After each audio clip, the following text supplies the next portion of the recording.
विद्यार्थियों, पिछले video lecture में हमने पढ़ा था कि अभिक्रिया की कोटि और अनुसंख्यता किस प्रकार से ज्ञात करते हैं और उनमें कोटि और अनुसंख्यता में क्या अंतर होता है। आज हम सामान्य रासायनिक अभिक्रियाओं का, या मैं कह दूँ कि अभिक्रिया का वेग समीकरण का अवकल व समाकल रूप ज्ञात करेंगे। तो देखिए, सबसे पहले लेते हैं हम शून्य कोटि की अभिक्रिया।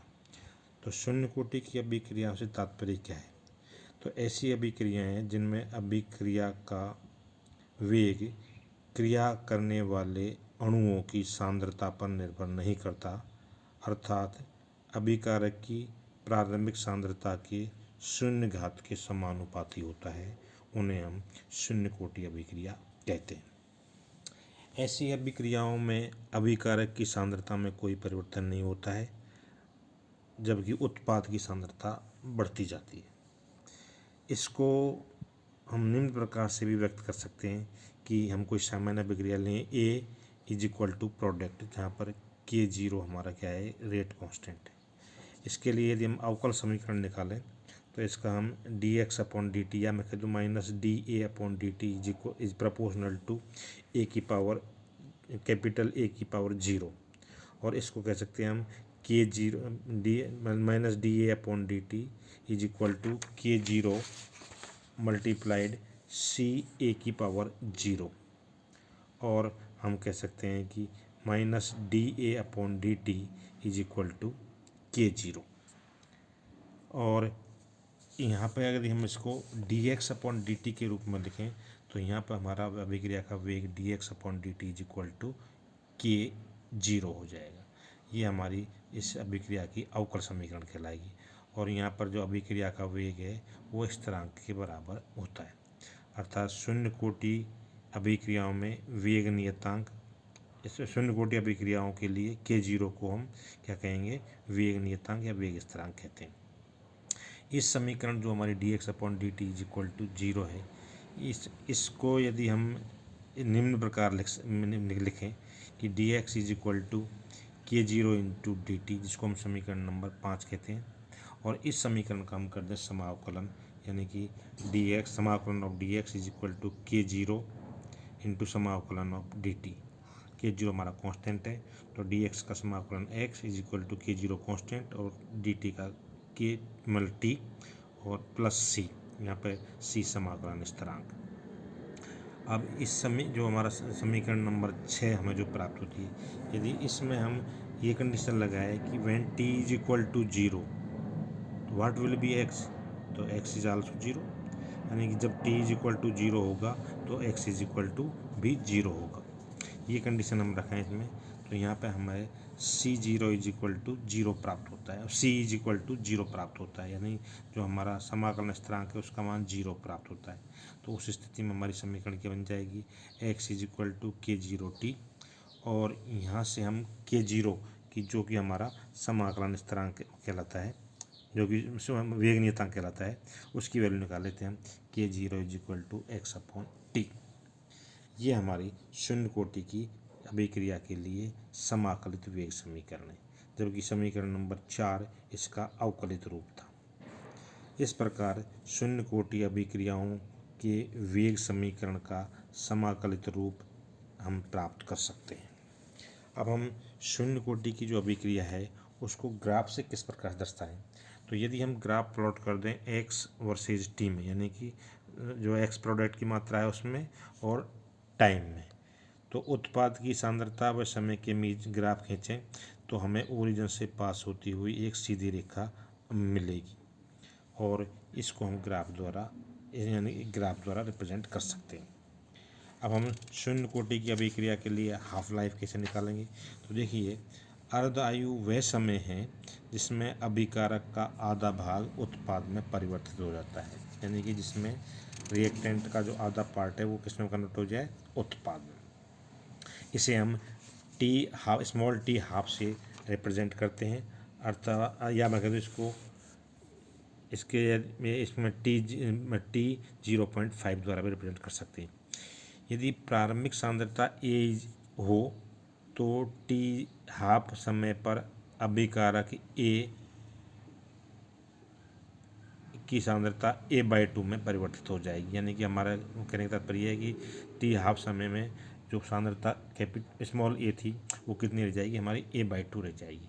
अतः इस समीकरण में जो हमारा है इसमें हम x = A/2 और t = t½ रखें तो ये हमारी इक्वेशन जो समीकरण 6 है वो इस प्रकार से बन जाएगी A/2 = K0 t½ और यहाँ से हम t½ निकालें तो t½ = A/2 K0 और मैं कहूँ कि t½ is proportional to A, अर्थात शून्य कोटि अभिक्रिया की अर्ध आयु अभिकारक की प्रारंभिक सांद्रता के समानुपाती होती है।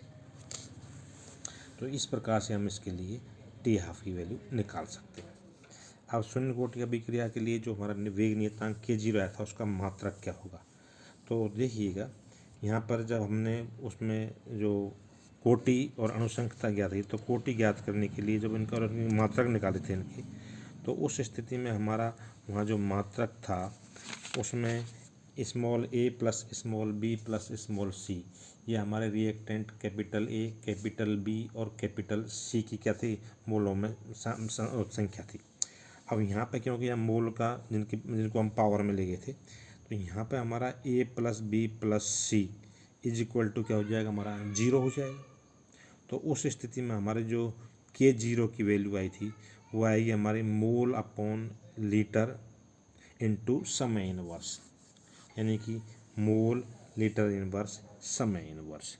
तो इस स्थिति में हमारा जो शून्य कोटि की अभिक्रिया है उसके लिए जो हमारा वेग उसका जो वेग नियतांक K है उसका मात्रक बन जाएगा मोल लीटर इनवर्स समय इनवर्स।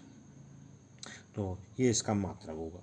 अब शून्य कोटि अभिक्रियाओं के मतलब कौन सी अभिक्रियाएँ होती है शून्य कोटि की अभिक्रियाएँ, तो इसको हम उदाहरण स्वरूप यहाँ पे कुछ शून्य कोटि की अभिक्रियाओं को दर्शा सकते हैं। जैसे अमोनिया का, यानी अमोनिया को यदि हम इसको अपने से अवयव में तोड़ें तो टंगस्टन की उपस्थिति में या AU की उपस्थिति में तो 2NH3 = N2 + 3H2 जो कि हर्बर प्रोसेस द्वारा N2 + 3H2 = 2NH3 द्वारा बना जाती है, परंतु यहाँ पर हमारा जो उत्प्रेरक है वो टंगस्टन या AU का रूप में लेते हैं। तो ये हमारी शून्य कोटि की अभिक्रिया होगी। इसी प्रकार 2N2O को गर्म प्लेटिनम तार के को गुजारें तो ये 2N2 + O2 में कन्वर्ट हो जाएगी। ये भी हमारी शून्य कोटि की अभिक्रिया है। इसी प्रकार से 2HI यदि इसको हम टंगस्टन या AU की उपस्थिति में इसका हम अपघटन करें तो ये H2 + I2 में कन्वर्ट हो जाएगी। इस प्रकार स्वर्ण या मोलिब्डेनम के तल पर अमोनिया का अपघटन व स्वर्ण तल पर हाइड्रोजन आयोडाइड का अपघटन शून्य कोटि अभिक्रियाओं के उदाहरण हैं। यहाँ धातु उत्प्रेरक का काम करती है और शून्य कोटि अभिक्रिया का एक उदाहरण स्थिर दाब वर्ग सूर्य के प्रकाश में H2 व Cl2 के संयोग से हाइड्रोजन क्लोराइड बनना भी है। इस प्रकार से कह सकते हैं कि H2 + Cl2 अगर इसको HNO की प्रकाश उपस्थिति में करावें तो A = 2HCl बन जाएगी। इस अभिक्रिया की गति का मापन करने के लिए अभिक्रिया के पात्र का जल के ऊपर अभिक्रिया के पात्र को जल के ऊपर रखा जाता है और जैसे ही HCl बनती है वह पानी में घुल जाती है और अभिक्रिया पात्र में जल का स्तर ऊंचा उठने लगता है। इस स्तर से ऊपर उठ चढ़ने की गति के मापन से अभिक्रिया की गति को ज्ञात किया जा सकता है। इस अभिक्रिया में H2 और Cl2 की मात्राएं तो बहुत कम होती हैं पर उनकी सांद्रताएं अर्थात मात्राएं प्रति इकाई आयतन स्थिर रहती है, क्योंकि जल के तल में उठने के साथ साथ अभिक्रिया स्थान घटता रहता है और ये अभिक्रिया शून्य कोटि की अभिक्रिया हो जाएगी। इसी प्रकार से हम और शून्य कोटि अभिक्रियाओं का और उदाहरण ले सकते हैं, जैसे CH3CO CH2 का Br से अभिक्रियाएँ या I2 से अभिक्रिया कराएँ तो ये भी हमारी शून्य कोटि की अभिक्रिया होगी। अर्थात एसीटोन के लिए तो प्रथम कोटि की है, लेकिन ब्रोमीन व आयोडीन के लिए शून्य कोटि की अभिक्रिया। यद्यपि अभिक्रिया में ब्रोमीन व आयोडीन भाग लेती है परंतु अभिक्रिया की गति के साथ ब्रोमीन व आयोडीन प्रयुक्त होती है।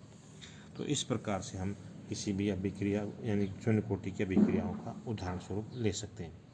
यदि मैं कहूँ कि इसमें जो न्यूमेरिकल आता है वो आता है कि सपोज मैं एक न्यूमेरिकल सॉल्व करें यहाँ पे कि एक शून्य कोटि अभिक्रिया को 40% पूर्ण होने में 120 सेकंड लगते हैं, तो 200 सेकंड बाद अभिकारक की कितनी मात्रा बचेगी। तो इसके लिए हम, क्योंकि शून्य कोटि का एक न्यूमेरिकल है एक तरह से, तो इसके लिए हम इस प्रकार कह सकते हैं कि शून्य कोटि की अभिक्रिया के लिए जो K0 इज इक्वल टू क्या है, x/t। माना कि x इज इक्वल टू, तो क्या है, माना कि प्रारंभिक सांद्रता स्मॉल a है और t is equal to 120 second पर मात्रा कितनी बच जाती है, यानी 40%, यानी कि हमारा 0.48। तो उस स्थिति में हमारा K0 इज इक्वल टू क्या हो जाएगा, 0.4a/120। अब ये मान लें कि इसको हम समीकरण फर्स्ट कह सकते हैं। अब मान लें कि t is equal to 200 second पर अभिकारक x डैश प्राप्त किया जाता है, तो उस स्थिति में K0 इज इक्वल टू क्या हो जाएगा, x डैश/200।